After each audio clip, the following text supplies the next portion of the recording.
My name is Maya Vance, and I used to believe in fairness. Not the naive, fairy tale kind, just the basic expectation that if you worked hard, kept your head down, and played by the rules, you wouldn't get trampled. That belief lasted until the day I watched my best friend, Lena, get escorted out of Viridian Dynamics in handcuffs for stealing $250,000 that never existed. I stood by the water cooler, paper cup trembling in my hand, as two security guards flanked her like she was some kind of criminal mastermind instead of a single mom who'd skipped lunch 3 days that week to afford her daughter's orthodontist appointment.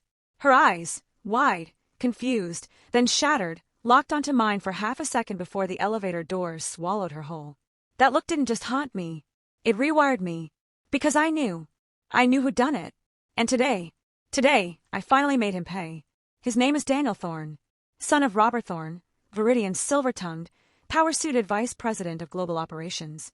Daniel didn't work in finance like Lena. He didn't even have a real job title, just a strategic initiatives consultant badge that basically meant he showed up late, flirted with interns, and let his father's name clear every path in his way, including the one that led straight to Lena's desk. The theft was discovered during a routine audit. A dummy account, created 6 months prior, siphoning funds into an offshore shell company. The digital trail, impeccable. Too impeccable. Like someone had wanted it found. And the only person with both the access and the motive to frame Lena was Daniel. Why? Because 2 weeks before the audit, Lena had refused his dinner invitation, the kind that comes with a heavy hint and a threat wrapped in silk. When she reported his advances to HR, nothing happened. Of course it didn't. HR reports to the VP. His VP. I watched the whole thing unfold like a slow-motion car crash. Lena's termination. The police involvement. The whispers in the break room that turned from sympathy to suspicion. Always seemed a little too quiet, didn't she? Heard she was drowning in debt. I stayed silent. Not out of fear, though God knows I was terrified, but because silence was my weapon. While everyone else was reacting, I was planning. Daniel thought he'd won. He strutted through the office like a peacock in a $3,000 suit, smirking at the empty chair where Lena used to sit. He even had the audacity to corner me by the coffee machine one morning, his cologne thick enough to choke on. "Tragic about Lena," he'd said, stirring 3 sugars into his espresso like he was conducting an orchestra. "But you're smart, Maya. You know how things work here. Keep your head down, do your job, and maybe you'll get that promotion you've been eyeing." His eyes lingered on my chest just a beat too long. Or not. That's when I knew I wouldn't just expose him. I'd make him build his own cage. It started with patience. Viridian's IT security was fortress-like on the surface, but every system has cracks. Mine was in the legacy server room, a dusty, forgotten corner of the basement where old project files were archived before the cloud migration. Daniel, in his arrogance, used his father's credentials to access restricted financial logs. He didn't realize those logs were mirrored to the legacy server for 72 hours as a failsafe. And he definitely didn't know I'd, accidentally, left my access badge swiped in the reader down there during a late-night overtime shift, giving me a ghost account with read-only privileges. Read-only was all I needed. I watched him. Not physically, God no, but through the digital breadcrumbs he left like confetti.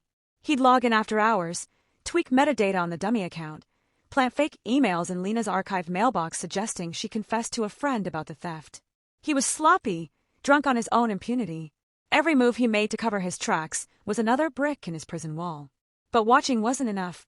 I needed him to act, to dig the hole deeper himself. So I became his shadow, his silent provocateur. First, I leaked a rumor, just a whisper, to the finance team that the auditors were circling back. That they'd found inconsistencies in the initial report.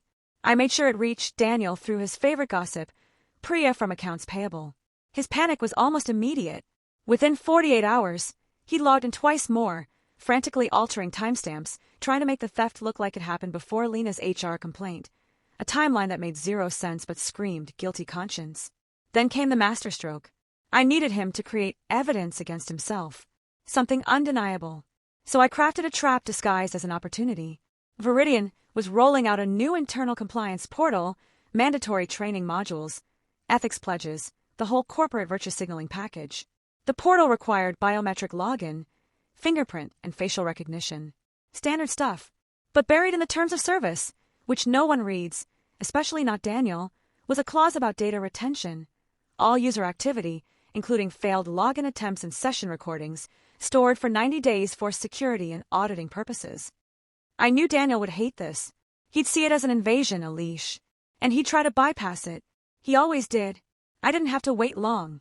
3 days after the portal launch, I got an alert on my Ghost account. An unauthorized access attempt on the legacy server from an external IP. Traced it to a burner laptop registered to a fake name at a downtown co-working space. Classic Daniel. But here's where I'd laid the bait. The legacy server's login page now had a hidden overlay, a near-invisible frame pulling the compliance portal's biometric verification. He wouldn't see it, but the system would. He logged in, his fingerprint scanned, his face captured by the co-working space's public webcam, which I'd quietly rerouted through a proxy to mimic Viridian's internal network. And then, like a rat in a maze, he scurried straight to the dummy account files, making one last, desperate edit to prove Lena's guilt.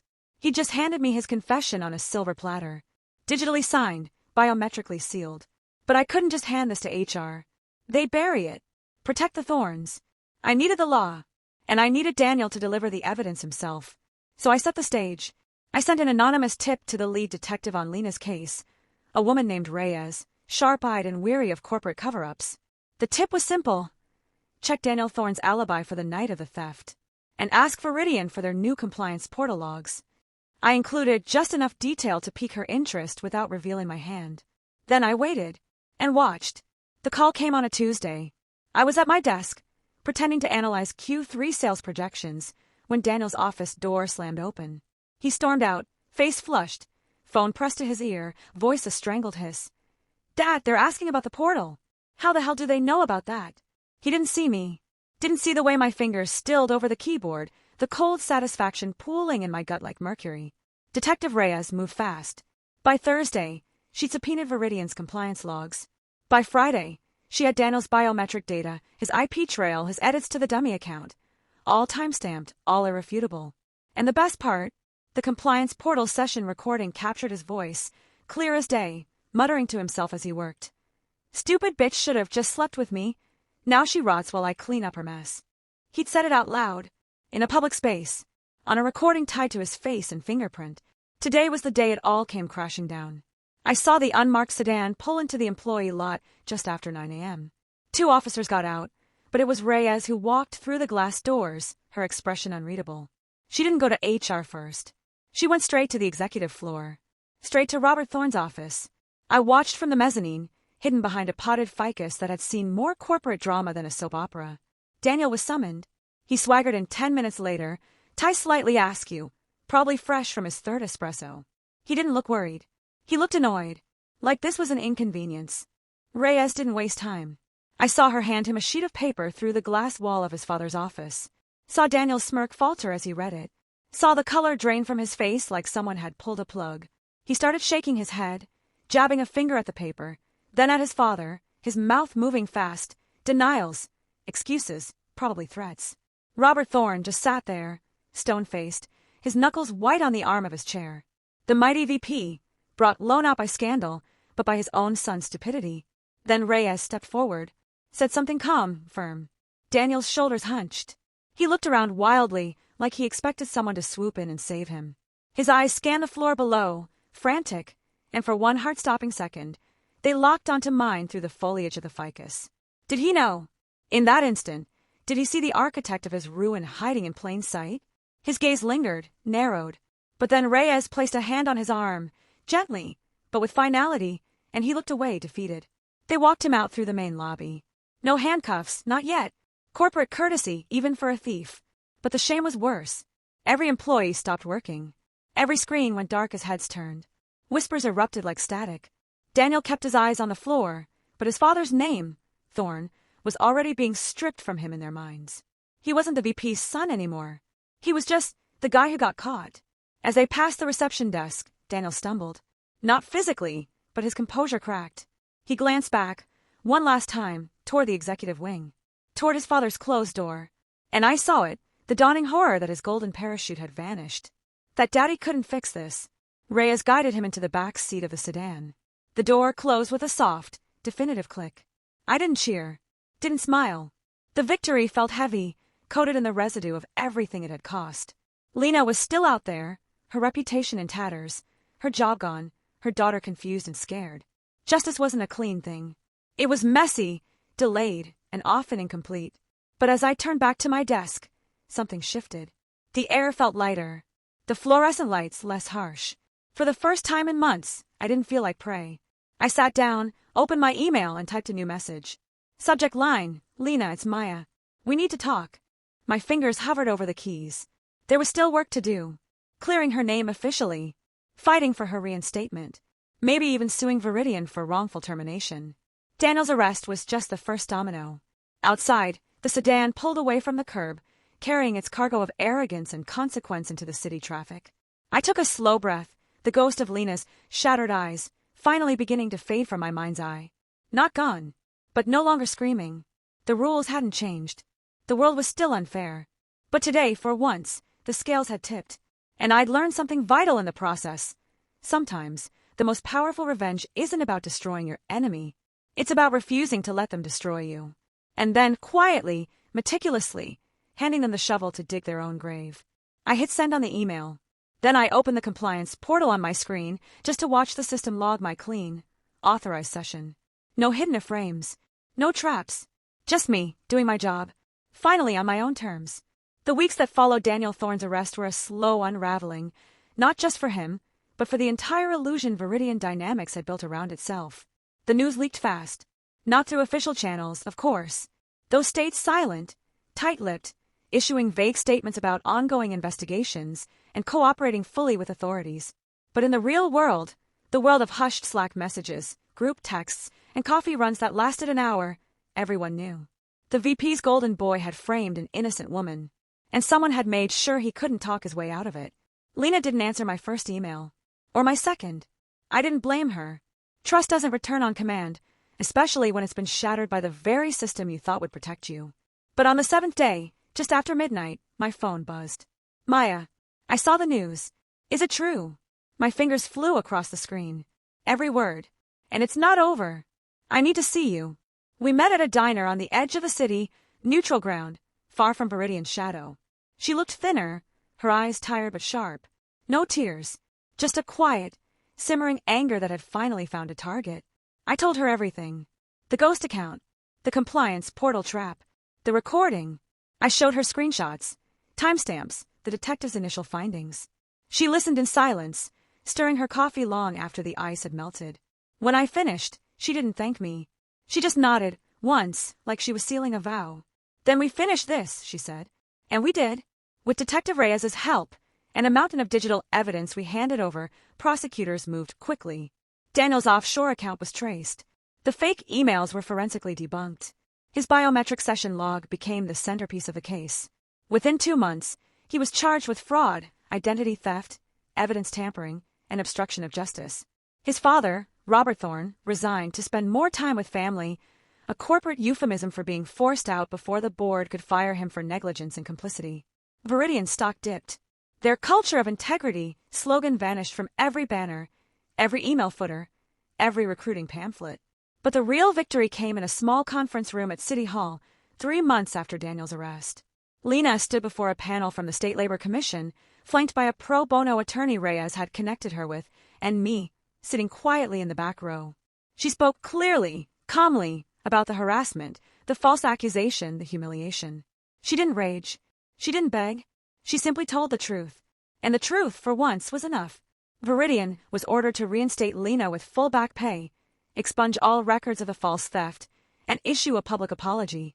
They also had to fund mandatory anti-retaliation training for all executives, a clause Lena insisted on. It wasn't everything. It wouldn't give her back the sleepless nights or the fear in her daughter's eyes when the police came to their door. But it was justice. Real, tangible, hard-won justice. The day the ruling came down, Lena texted me a single photo, her old Viridian badge, freshly reissued, resting on her daughter's school notebook. Underneath, she'd written in neat cursive, "Mom's back." I cried in the office bathroom.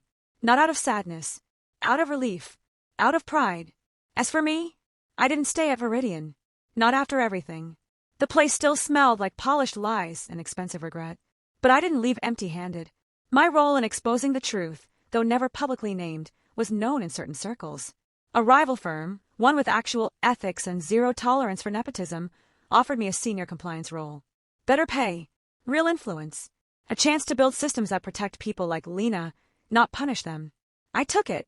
Before I left Viridian for the last time, I walked past Daniel's old office. The nameplate was gone. The desk was empty.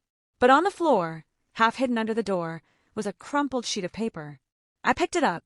It was a printout of his bail conditions. At the bottom, in shaky handwriting, he'd scrawled, "She set me up." I almost laughed. He still didn't get it. I hadn't set him up. I just held up a mirror. And he'd been so eager to prove his own guilt, he'd framed himself with both hands. I dropped the paper in the nearest recycling bin. Some things don't deserve to be kept. Now, months later, I sit in my new office, sunlight streaming through real windows, not tinted corporate glass, and review a draft policy on whistleblower protections. My team respects me. My work matters. And every morning I check in with Lena. She's thriving. Got promoted. Started mentoring young women in finance. She even testified before a state committee on workplace retaliation. Quietly, fiercely, she's becoming the shield she never had. People ask me if I feel guilty. For letting Daniel destroy himself. For using his arrogance against him. I don't. Guilt is for those who harm the innocent. What I did wasn't revenge. It was restoration. I gave back what was stolen, not just Lena's job, but her dignity. And in doing so, I reclaimed my own belief in fairness. Not the naive kind, but the kind you fight for. The kind you build, brick by brick, even when the world tries to knock it down. Sometimes, late at night, I think about that water cooler. The trembling cup, Lena's shattered eyes, and I whisper the same thing I told myself the day I started planning. No one else gets left behind. Because the real power isn't in tearing someone down. It's in lifting someone up and making sure the ground beneath them never gives way again.